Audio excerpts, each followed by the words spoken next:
Kalachnikov sont-elles devenues des armes presque banales à Marseille? Hier soir, un homme a été tué, un autre grièvement blessé lors d'un règlement de compte lié au trafic de stupéfiants.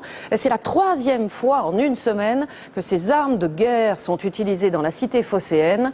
Les policiers sont excédés. Ils ont manifesté en fin de matinée devant la préfecture. Isabelle Staes et Christophe Larocca.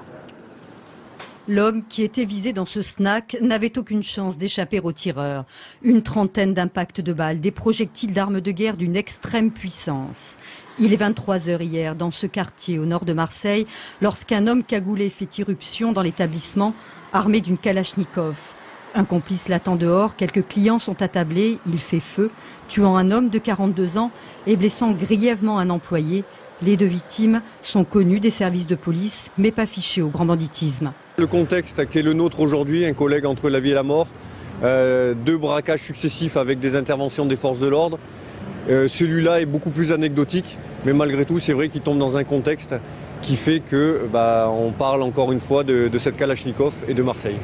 3 morts en quelques jours à Marseille. Lundi soir, c'est un homme de 30 ans qui était tué au cours d'un braquage d'un dépôt de bricolage, quelques heures à peine après le cambriolage d'un magasin de surgelés qui avait fait un mort et un policier grièvement blessé. À chaque fois, c'est à l'arme lourde que les malfaiteurs opèrent, des Kalachnikovs qui circulent dans les quartiers nord. C'est un trafic de fourmis, c'est de l'opportunisme. Ce qui rend d'ailleurs difficile la détection de ces filières, paradoxalement, parce qu'on n'a pas affaire à du crime organisé, enfin du crime en tout cas très organisé, avec des mafias, avec des groupes criminels internationaux, etc. On a le plus souvent affaire aux petits gars lambda qui les démontent dans sa voiture, qui les cache, qui les revend comme ça aux blacks sous le manteau dans son quartier.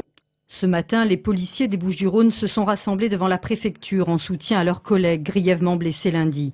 Le ministre de l'Intérieur a loué leur travail et renouvelé sa confiance au préfet nommé en août dernier pour remettre de l'ordre à Marseille. On va maintenant ouvrir notre chapitre sur la crise.